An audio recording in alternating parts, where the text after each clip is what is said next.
He thought he was there to check on the kitchen, but instead of reports he saw a girl with a rag in her hands and a piece of bread she was hiding from view. She smiled while her hands were covered in blood. He didn't know that she was the one he had come for. Right where you're watching this story from, because sometimes you show up like a boss and leave with a broken heart. The kitchen at the Sunset Bistro in downtown Chicago was a seething cauldron, especially during the height of the evening rush. The clanking of pots, the hiss of the grill, the shouts of cooks, and the creaking of carts with dishes merged into a chaotic symphony that would have made a newbie dizzy. Laura Brown stood at the sink, her hands in worn rubber gloves, yellowed by detergent, scrubbing a cast-iron skillet covered in burnt sauce. Her dark hair, pulled back into a messy bun beneath a faded blue cap, was plastered to her neck with sweat. Her foretuck, stained with tomato sauce, grease, and coffee, hung from her like a heavy reminder of a 12-hour shift. She didn't look up even as the heavy skillet slipped from her fingers and crashed onto the tile floor with a deafening clatter, cutting through the kitchen like a gunshot. "Laura, what the hell?" Manager Dennis Clark barked, waving a crumpled order sheet for table 15. "That's supposed to be ribeye steak, not cod. Are you trying to screw up the whole line?" Laura didn't answer.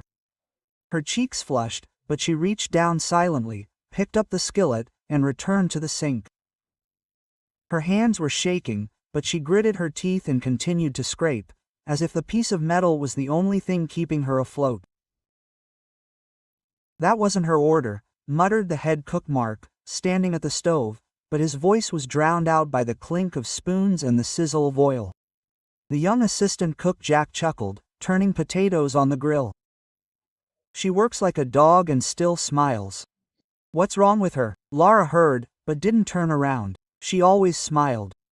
It was her armor, a mask that hid the fatigue, pain and fear that tomorrow would be the same as today. A smile was her way of surviving in this place, where every day tested her strength. Nearby, at the next sink, stood the new guy Kyle. His cheap sneakers squeaked on the wet floor. His uniform hung on his skinny shoulders, and his name tag hung crookedly, clinging to the edge of the fort.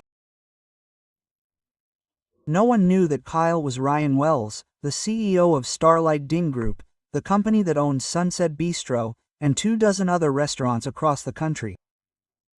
His eyes, hidden behind the tired gaze of a newbie, watched Laura carefully. Ryan knew kitchens firsthand.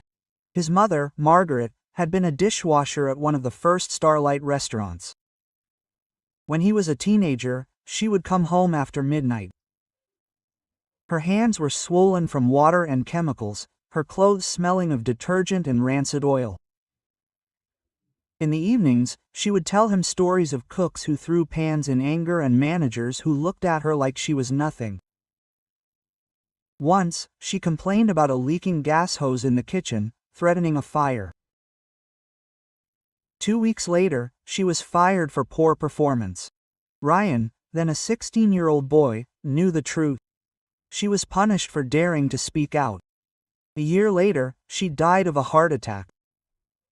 Too proud to accept her son's help, too broken to keep fighting. He was 20, and he swore that one day he would take control of the system that had destroyed his mother and fix it. Now, years later, he stood at the head of the company, but the reports from the offices and the smiles of the regional managers seemed empty to him.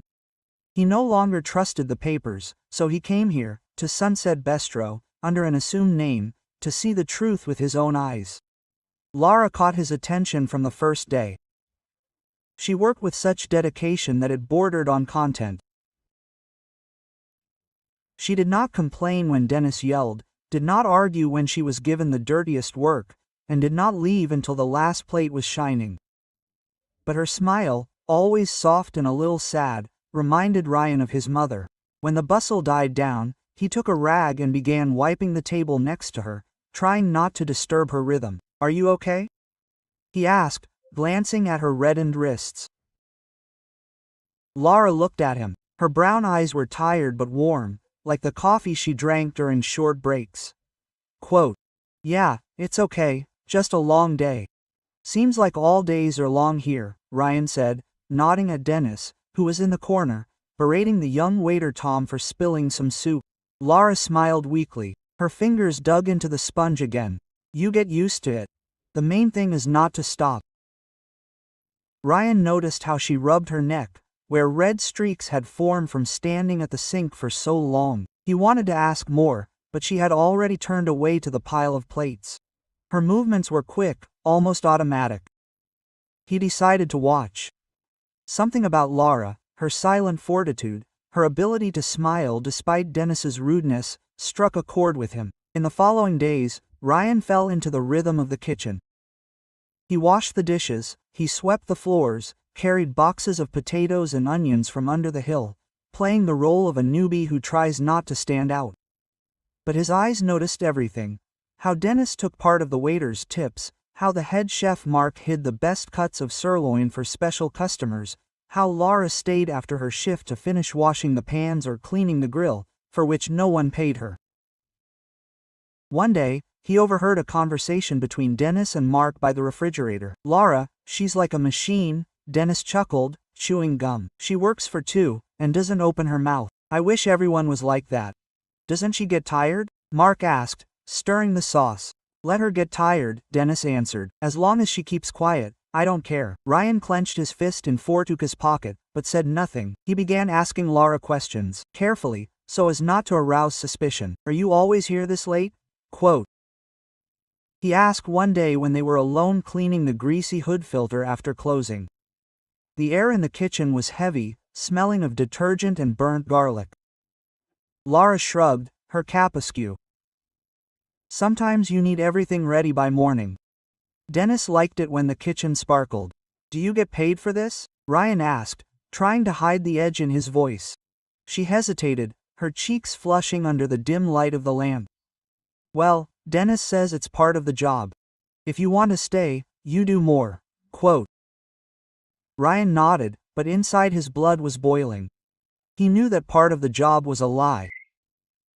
2 days ago, he accidentally saw the shift schedule when Dennis left the office door open. Laura worked overtime almost every day, but there wasn't a single extra minute on her timesheet.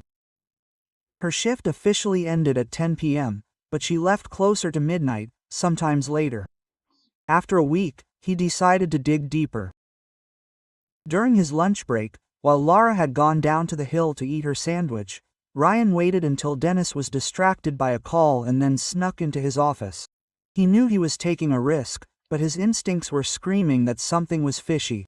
In the bottom drawer of his desk, under a stack of old receipts, he found a folder with payroll records. Laura was listed as a part-time dishwasher, even though she worked the most hours of anyone.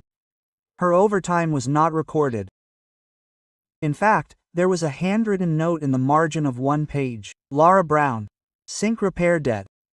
Hold until due $1,200. Ryan frowned. He remembered Dennis mentioning a broken sink a month ago, when it flooded a corner of the kitchen.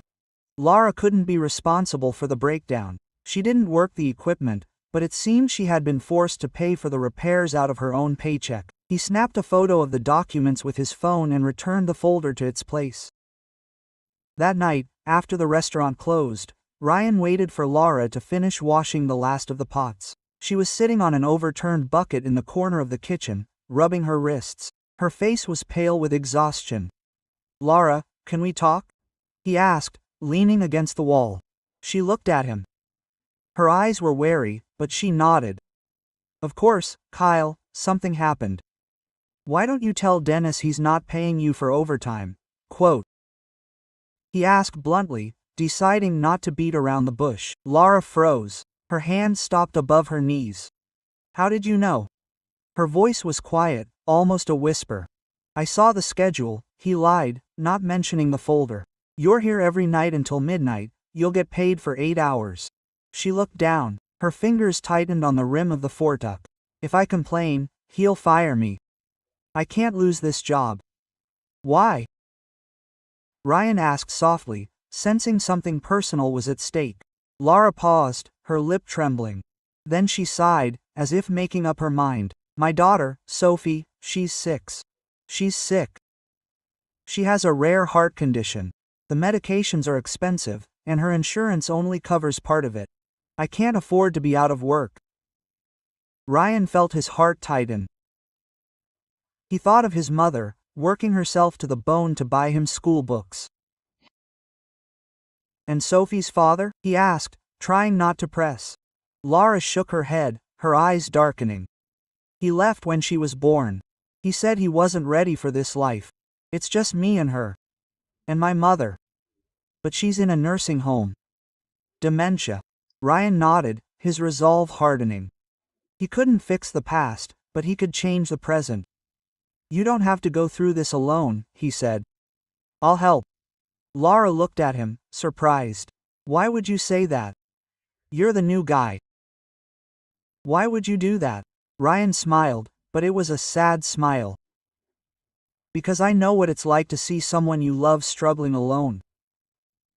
She didn't answer, but her gaze softened. For the first time that evening, she didn't turn back to the sink. The next day, Ryan contacted his assistant, Edward, at the Starlight Ding Group headquarters. He was standing in the alley behind the restaurant, holding the phone to his ear to block out the noise of passing cars. Edward, I need a full audit of Sunset Bistro, he said. Check all payroll records, overtime, and find anything on manager Dennis Clark. Edward, used to his boss's unexpected requests, paused. Sir, are you sure this is going to cause a ruckus? If there's anything fishy, the regional manager will be furious. I want noise, Ryan replied, his voice firm. If there's any dirt in there, I'll clean it up and start with Dennis. 3 days later, Edward sent a report. Not only had Dennis been skimming overtime Larry's, but he'd been pocketing up to 30% of waiters' tips, falsifying food expense reports, and taking loyalty kickbacks from suppliers. The file also contained employee complaints that Dennis had ignored or destroyed. One, from a waitress named Clara, was about Dennis harassing her. She quit a week after filing her complaint. Ryan gripped his phone so hard his knuckles turned white. This was worse than he'd expected. He decided to take action, but he wanted to do it right. Not just fire Dennis, but give Laura and the other employees a chance at justice. He began gathering evidence by talking to coworkers when Dennis wasn't around. Waiter Tom, a guy with an eyebrow piercing, told how Dennis made him pay for broken glasses out of his paycheck. Chef Mark admitted that Dennis had threatened to fire him if he did not keep quiet about the expired products that were served to VIP clients. Even the cleaning lady, elderly Mrs. Dawes, whispered to Ryan that Dennis had made her work on weekends without pay, promising to talk her into a promotion that never happened. In the evening after another shift, Ryan waited until the kitchen was empty. Laura was sitting on a box in the basement, rubbing her neck and looking at the floor. He came up to her, holding a folder with printouts. Quote, Laura, I have something to show you, he said, sitting down on a nearby box. She looked at him with concern, her fingers nervously fiddled with the brim of her cap. Quote, what is this, Kyle? He opened the folder and showed her the notes. This is proof that Dennis isn't paying you for overtime, and not just you. He's cheating everyone, the waiters, the cooks, the cleaners. And he made you pay for the car wash, even though it wasn't your fault. Laura went pale, her hands shaking. If I go against him, he'll fire me. Sophie, her medicine, I can't risk it.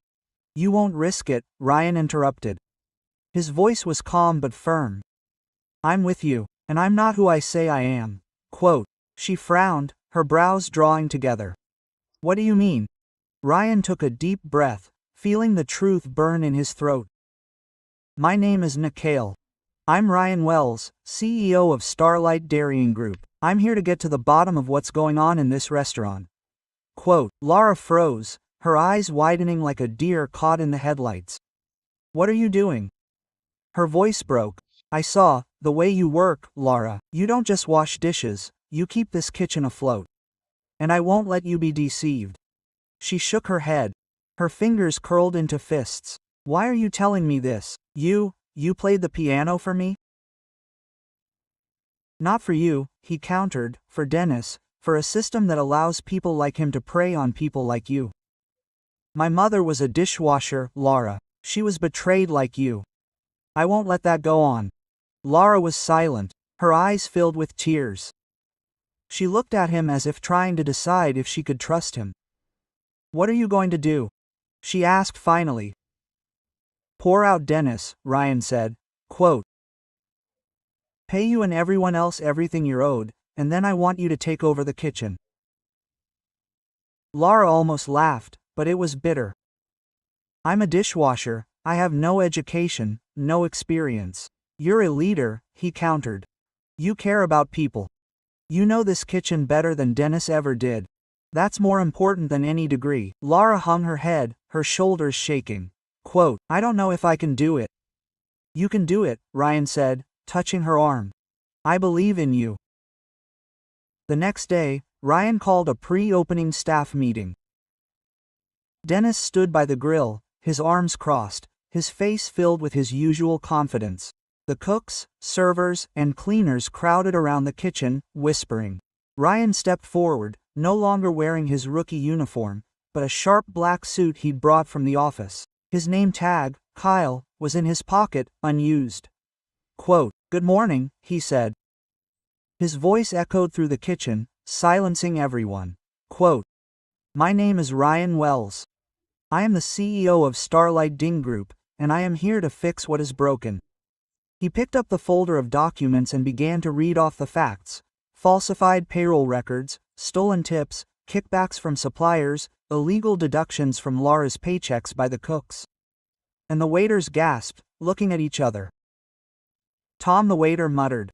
I knew he was stealing, but why would he do this? Dennis turned red, his fists clenched. Quote, that's a lie, he barked. You can't prove it. Ryan threw the folder on the table. The documents scattered like leaves. They are all here, and there is more in the corporate office. You are fired, Dennis, and await your subpoena. Dennis opened his mouth, but found no words. He grabbed his jacket and stormed out of the kitchen, slamming the door. The crowd was silent until Mrs. Doris said it's about time. Ryan turned to Laura, who was standing off to the side. Her arms were crossed, as if she was trying to hold herself together in the moment. Quote, Laura, I want you to be kitchen manager, he said. You know this job better than anyone. You've earned this chance. The crowd began to roar. Jack, the sous chef, called out. She's the best, Laura, you have to say it. Quote, Tom clapped his hands, and soon the entire kitchen was applauding. Laura couldn't speak. She just nodded, her eyes shining with tears. The following week, Sunset Bistro was transformed. Laura, now in her role as manager, instituted new rules. Overtime was paid at double the rate, tips were split equally, and every employee could voice their ideas at weekly meetings. She hired a new cook, Eliza, a young woman who dreamed of culinary school, and convinced Mrs. Doors to take a vacation. For the first time in 5 years, Ryan stopped by often, not as a boss, but as a friend, helping with training and making sure everything was running smoothly. He also paid off Sophie's medication debt without asking permission. It's not a debt, he told Laura when she tried to protest. It's something I should have done a long time ago. Laura looked at him, her eyes full of gratitude. You didn't have to pretend to be Kyle to help? You did, he said, or I wouldn't have seen you. One evening, Laura invited him over to her place. Her apartment in the Logan Square neighborhood was small but cozy, with a shabby couch piled high with books and the walls covered in Sophia's drawings. The girl, frail and with big brown eyes, sat at the kitchen table, coloring in a picture. This is Mr. Ryan, Laura said, smiling. He helped us. Sophia looked at him and handed over the drawing. The sun over a river, surrounded by birds. This is for you, she said quietly. Her voice was weak but sincere. Ryan took the drawing, his throat tight. Thank you, Sophia. This is the most beautiful drawing I've ever seen. Laura looked at him, her eyes warm as candlelight. You changed our lives, she said. I don't know how to thank you. You already are, he replied. You showed me what it means to be strong. They stood in silence, feeling something more than friendship growing between them. A month later, Ryan took Laura and Sophie to a park near Lake Michigan. It was October, the leaves swirled in the air like gold coins, and the lake sparkled in the sun. Sophie ran ahead, collecting leaves in a small basket. Her laugh rang like a bell. Laura and Ryan walked side by side. Their hands accidentally touched. Quote, "I want you to be more than just a manager," Ryan said, stopping at a bench. "I want you to be a part of my life." Laura smiled, her eyes shining like the lake behind her. "I'm already a part, Ryan." They kissed under the golden leaves, and Sophie turned around, clapping her hands, dropping her basket. Quote, "Mom is happy," she cried, and Laura laughed, scooping her up in her arms. A few months later, Ryan arranged a trip for Laura and Sophie to the nursing home where Laura's mother, Eliza, lived. The home was in the suburbs of Chicago, surrounded by old oak trees and beds of asters. Eliza sat in the garden, her eyes empty, but as Laura approached, she slowly looked up. Quote, "Mama, it's me," Laura said, kneeling down. And it was Sophie and Ryan. Eliza looked at them for a long moment, her fingers trembled on the blanket. Then she whispered, "Laura, my girl." Laura gasped, her eyes filling with tears. Sophie ran up and hugged her grandmother, and Eliza smiled for the first time in years. Ryan stood to the side. His heart was full.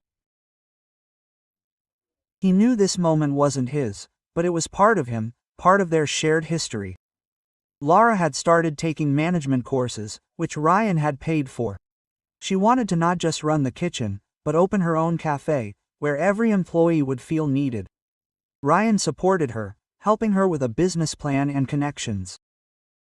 Sunset Bistro became a model for other Starlight restaurants, with new standards of pay and respect for workers. Laura's story was all over the news. The dishwasher became a manager, changing the restaurant from the inside. She was embarrassed by the attention, but Ryan said, "You're not just a story, you are an example." Their love grew slowly but surely, like a tree putting down roots.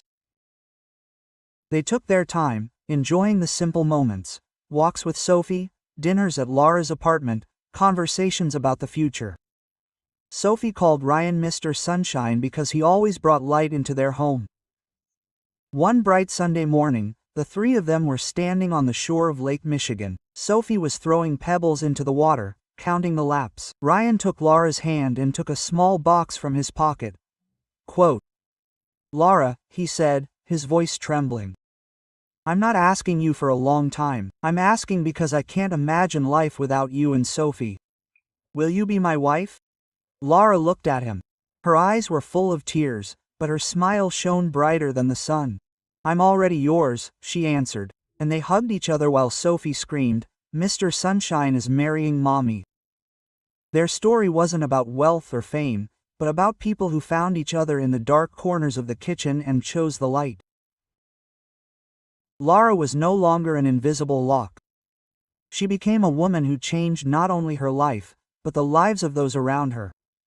And Ryan finally kept his promise to his mother.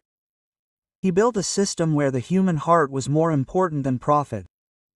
She didn't ask for help or expect to be saved. But one day, someone decided that her work was more than just a job. He fired those who humiliated her and appointed her to protect people like her. If you also believe that silence is disagreement, like and share this story, because sometimes the loudest truth comes from the most tired voice.